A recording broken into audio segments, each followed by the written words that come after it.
The Chicago Bulls have found their new lead assistant and former head coach for the Washington Wizards, Wes Unseld. We're going to talk about it all and more right after this.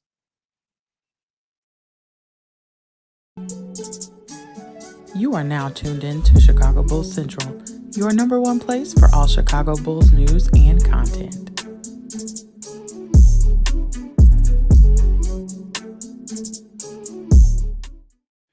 What's going on, Bulls fans? Welcome to another episode of Chicago Bulls Central, your number one spot for everything Chicago Bulls related. I'm the host here, Haize, but more importantly, you guys can follow the channel at Bulls Central Pod on every social media platform we happen to be on. With that said, Steve-O's also in the building today. What's going on, Steve-O? The Bulls have hired their new lead assistant in Wes Unseld Jr. Now, this is interesting for a few different reasons. He did work over in Denver before, so there is some familiarity there. But people may forget that Wes Unseld Jr. was actually a finalist to be the head coach for the Chicago Bulls before he ended up hiring Billy Donovan. How do you feel about Wes Unseld Jr. as the new lead assistant for the Bulls? He's a coach that I've always had an eye on. Especially, he's one of the coaches that I felt like that's not a big name, because I'm kind of like in the same lane with you. I don't really want to go after a big name. I kind of want us to find our own guy. And I'm kind of mad he took the job he just did when he was a former head coach for the Wizards, because it's nothing you could do with that team. So it didn't really show what he could really do. But I'm glad that we have an addition for us to be our coach. As you know, we lost our last assistant coach to, I think, where did he go? Sacramento? Or no, she went to Charlotte. Charlotte. Yeah, he went to Charlotte to join that staff. Yeah. So yeah, like if you know, he has a great mind for basketball. Of course, he's the son of Wes Unseld, a great basketball mind within himself. So I'm willing to see. So you want to check up some, you want to shake up some things with this roster. You want to shake up things with this organization, and the coaching style has to be a part of it. You have to look and address the times where, you know, the coaching wasn't up to standard, not just from the head man, but everybody down that line, because he's not the only one on that bench. So I'm glad they're looking into it, and because he was a finals and he's somebody I'm familiar with, and I kind of wanted to get the job, I'm cool with it. Yeah, I agree too. I look at it and I say this is that he's somebody that, like, seems to, he keeps his eye on guys, right? And as a lead assistant, I get it. People are going to try to go to his record with the Washington Wizards, which he had a 77-130 record there. But we all know that franchise is run like absolute shit. Like, let's be clear there. Like, immediately when he came in there in 2021-22, there was immediate change and issues up and down that roster at that point in time. So, you know, yeah, he hasn't had the best success as a head coach, but as a lead assistant, a guy who has a voice, a guy who is well respected for his basketball mind. He became one of the more coveted potential head coaches out there for a while because of those things, because of what he did in Denver between 2015 and 2021. So I like it for what it is. And he may eventually be the head coach as well, because I am hearing there's a lot more smoke to Mark Eversley potentially getting this Detroit job than what people think. So yeah, like, and he kind of fits the I mean, it kind of has me a little bit worried, because what he likes to do in his coaching style, it kind of fits the current Bulls of right now, which is he likes to, especially in the offensive scheme of things, he just likes to move around and look for important shots. And that's why it wasn't really working in the Wizards, because he didn't have enough players that was able to make efficient and important shots on the floor that he wanted. So when that comes to mind, when you think of somebody like that immediately comes to mind like a DeMar, that immediately comes to mind like a Zach, because those are people that feeds off of, at the right shots, their hot point spots, and picking and choosing which spots they want, and that's his coaching style. So it just fits the current construction right now. So that's the only thing that has me slightly worried. But he has a creative mind when it comes to the offensive side of the ball, which we desperately need, because I'm tired of the damn, if we can't do the pick and roll, we just gonna pass around to somebody cut, and nobody's gonna cut but one person. Yeah, and it's always difficult to know exactly what assistant coaches do, even the lead assistants. But here's the thing, to me, and I'm not saying that this is the case. I don't know. I'm not in those conversations, but this feels more like an AK hire than a Billy Donovan hire. And that makes me a little bit more optimistic in the fact that his voice is going to be something that is maximized, not over Billy Donovan's, of course, but I have that hope that he is going to come in here and be more than just to push Billy Donovan's already thinking and agenda. He's coming in to kind of add a new set of eyes on things. The fact that AK is extremely familiar with Wes Unseld Jr. They would have been in Denver a lot at the same time, I think goes a long way in pointing to that too. So again, this is my hope right now. I'm not saying that that's the exact case, but my hope is that because of this and it seeming like more of an AK hire than anything, this helps add some new eyes and a new voice that is actually going to be prioritized a lot in this locker room for the Bulls fans. Yeah, because you could tell like nobody was getting through to none of these players. So you need to bring in another voice of reason, another voice with respect on it. I feel like these players will respect them early and often, and you need that. Like I said, when you're talking about we need to make changes, the coaching staff is a part of that, and you have to address that. So I'm glad they're just doing it. I feel like they need to spoil more. I think this is not the only coach that we should probably look at and get. We should add on some more as well. Yeah, On two more spots. Yeah, you got 2 more spots. Yeah. And it could be a big difference off how we play as a culture because we don't really have a culture right now, so we need to set a precedent of culture here, and that's something we need to do, and he could be a part of it. For sure. Yeah, I like it. Really solid signing. I do think that this is kind of a forward-thinking signing as well. I'm not saying for sure that if Billy Donovan were to move into the front office, anything that Wes Unseld would be the head coach automatically, but I do think this is an opportunity to get a guy in here to see what they help bring, to get familiarity with the players, and then over the next 2 years, we'll see what happens with that. So, yeah, like it, you got to, especially with the team still got that young piece to him. Of course, we got Kobe, we got Ayo, we got Patrick Williams, who I still think they're probably gonna try to keep along. And like I said, it's just the way we currently are. It just fits the way he want to play. It's like he run a lot of stack. He likes to delay, and with the size that we have, and I would say our bigs was a way more skilled than theirs. It could work. So I'm willing to do it. I'm glad they do it. They made the decision ahead of the draft so he could be a part of the draft process as well.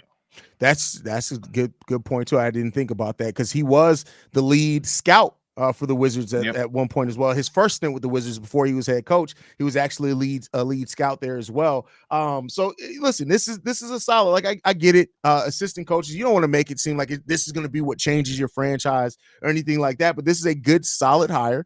And I know some Bulls fans, the more pessimistic ones, are going to say, "Oh, well, yeah, is this the change that we really need?" Yeah, in a sense, we're not done yet. You can't make changes with the roster yet, but this is something that I think has to be looked at as overall of a positive hire. So it was better than chain smoking Mo Cheeks. Not chain smoking Mo Cheeks. That's crazy. That motherfucker look like he go through a pack every week. That's hilarious. His face, I ain't never seen a black man with a gray face. Yeah. Bulls Daily said you never heard of Wes Unseld Jr. Bulls Daily? That's you tripping on that one, bro. He actually interviewed here before. Corn says, okay, I like it. Great. Corn, you need to know that with this, they definitely ain't drafting Zach Edey. So I'll tell you that right now. Wes Unseld Jr. ain't drafting no Zach Edey, bro. And so you might as well. We not looking at, and that's another thing. Like, I think we're going to get out of that. Like, we're not going to be drafting these projects no more. Like, yeah, the DNA of whoever was making the decisions in the past few drafts is long arms, tall, lanky defenders. Instead of that, I don't think Russell is gonna be a part of that, and he needs some buckets. And he wants somebody that can either be a certain type of role outside of defense or they could get a bucket. And there's some people we could get. Question I want to throw to you on this one is with Wes Unseld Jr. being on Mike Malone's staff for so long over in Denver, do you think that this may point towards, and we only have speculation right now, that the Bulls may be looking to make some considerable changes to their offensive scheme this year? Yeah, you have to. Like there are so many times where, especially towards the end of the season, y'all sitting here like, bro, you gonna watch the game anyway. But I was like, I'm tired of watching it because we not playing basketball. We just fucking around. Yeah. We just seeing what happens. Like, we're not really out here running no offensive scheme out there. He was just going there saying pick and roll and figure it out, make a good play. Like that is there's way more to basketball and from a coaching sense that we could be taught at this team, and we don't have trash. This not team is not trash talent wise. It's not. So if you just actually put some thought and care into some of these players and come up with some actual schemes instead of just pick and roll and let DeMar do him, how about you to set up a play where the defense draws to, and Kobe is out there on that corner, and he could swing it over there. Or somebody can cut from there if they rotate, make the defense think. We don't make the defense think. Yeah. This Wes Unseld Jr. is also Michael Porter Jr., Nikola Jokic, and Jamal Murray have all talked glowingly about how he helped them develop. And I specifically want to talk about that piece for Michael Porter Jr. and Kobe White, and Jamal Murray specifically, because there's a lot of Jamal Murray and Kobe White. Right. And I think that if Wes Unseld sees some of the similarities and how he can be used, and then with Michael Porter Jr., listen, I'm not here to say that I'm not here to compare the players per se, but when you look at us having both Julian Phillips and Patrick Williams, maybe Wes Unseld Jr. Yeah. And the thing is, like, if you look at it, Pat Will doesn't have the injury history Michael Porter does. Yeah. When he wants to, he's way more. Michael Porter is getting to the point where now he can come off the dribble and he can go to the lane. Pat somewhat already has that. It's just about him being aggressive. And he's already one of the best shooters on this team, so he can really do the Michael Porter role. But you need a joker in your situation. That's all I'm. We don't have that. But yeah, this is a really good move. This is a smart move by AK, and I think this is a move that goes a long way in hopefully, laying out a foundation of better expectations, because Wes Unseld Jr. is not the type of coach. He's a hands-on coach. When you look at what he did as an assistant over in Denver, and he's not a guy. He's the type. I've always said over this last year, why doesn't Billy Donovan stop the players in practice and ask them why they're not moving without the ball? Wes Unseld Jr. is going to have to come in here and say, he's going to say, listen, why the fuck aren't y'all moving without the ball? I don't think we got to worry about that, because he had a person named Curry Crisper, who I want on the Bulls, that always moved. Yeah. And I mean always. Yeah. So we'll see, man. Any last thoughts, Steve, before we get up out of here? I was in the middle of posting by the way, so if y'all here, it's not. When I post the daily episode today, don't ask me why we didn't talk about this on the daily. It's already recorded. It was uploaded. Then every single fucking time I upload an episode late, breaking news fucking happens every fucking time. Anyway, I was just telling somebody about this podcast, the game. They be like, you never don't want to do nothing. Like, I'm like, bro, it's very hard to plan a day when you never know what can happen. Especially in the offseason. Like during the season, it's okay. Yeah. It's like a game starts at 8. Bet, let me make sure I'm home by 7. During the offseason, and the Bulls always seem to do shit at the most. Why at noon today? What were they doing when they said on a Saturday at noon, they said, bet, let's go ahead and lock in the new coach? And then you got the punk ass pride polls would do some shit at 6 a.m. or at midnight on a Sunday evening. Like, whoa. Every fucking time, bro. Every fucking time. Every time.